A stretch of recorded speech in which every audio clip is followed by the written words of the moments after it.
Hello and welcome back. I want to take this time in this video to describe something that I'm wrestling with right now to try to explain. It's kind of lodged here in my mind, but we'll see if I can get it out for you. To do that, I want to start with a story about my personal experience. I grew up in Livonia, and we lived there till I was about 10 years old. And during that time, I had 4 brothers and 1 sister, and my dad was a commercial carpenter. He worked in Detroit, and he made about $15 an hour. He had a pension, he had vacation time, and he worked roughly 40 hours a week. Sometimes he worked a little bit more. And my mom was a stay-at-home mom, and we had our house paid for. He could support a family of 5 kids at that time. We even had a cottage up in northern Michigan that we could go to on the weekends. They could buy a new car every 2 or 3 years. When my mom used to go to grocery shopping at that time, it cost her $35 a week to feed all of us. And we ate pretty good. When she went to the doctor, it was about, I think she said it was a $5 copay. And the dental was even covered under my dad's insurance. And we didn't have internet. We didn't have cell phones. We didn't have emails. We didn't have texts.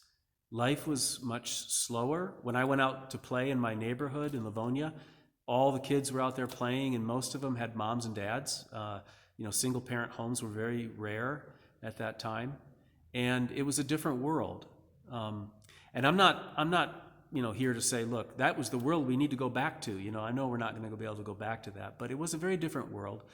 And along came all these changes over the years. And one of the biggest changes was just the technology and what it would promise to us. We had cell phones, and next thing you know, everyone has cell phones, and we had all these wonderful developments in so many ways.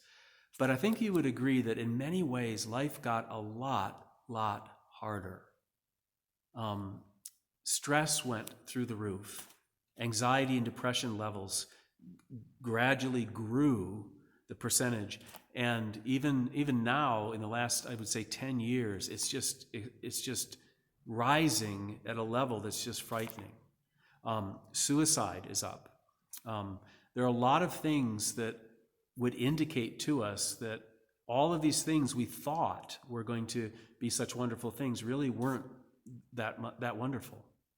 And I'm saying this at this time because I know that many people, perhaps even some of you that are listening, are struggling right now in a lot of ways, struggling with finances, various different things. And I want to read something to you. This is a book called Pain, the Gift Nobody Wants. And I picked this up, it has to be about 22 years ago.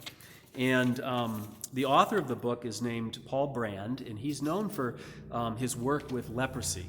And in fact, I think it's called Hansen's disease and the type of leprosy he's dealing with. And he says something very interesting at the introduction of his book. He says that his professional life took him basically in 3 different areas. You could divide his life into 3 different sections. He spent time in London.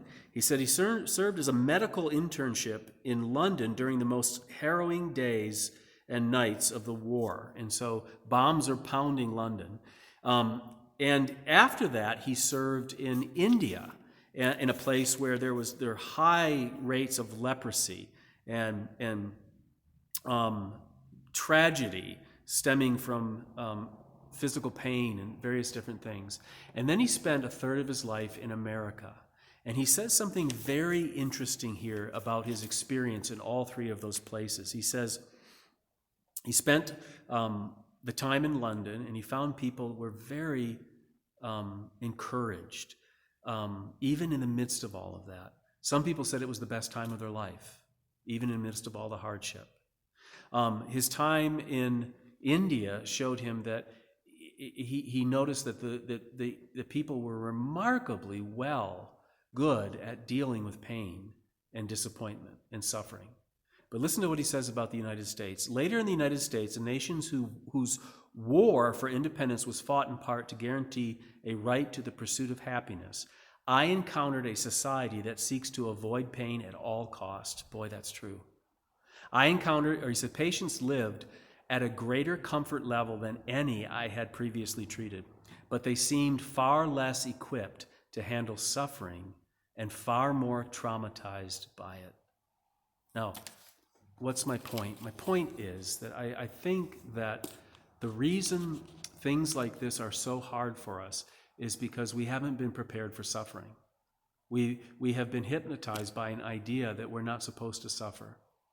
And when you're hypnotized by that, and you are in the midst of a nation that has unprecedented prosperity and wealth and comfort, it's like you're all the way up on top of that scaffolding I was talking about several videos ago, where it just keeps getting higher and higher and higher, and you have more to lose, you have more of an expectation, and you're more frightened. And so I think that's something worth considering. Maybe this is God's grace. Maybe it's a wake-up call to us to consider that we might not want to go back to the life that we thought was so wonderful.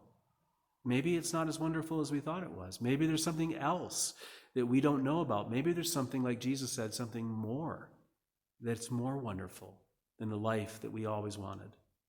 So I hope you continue watching. Thanks.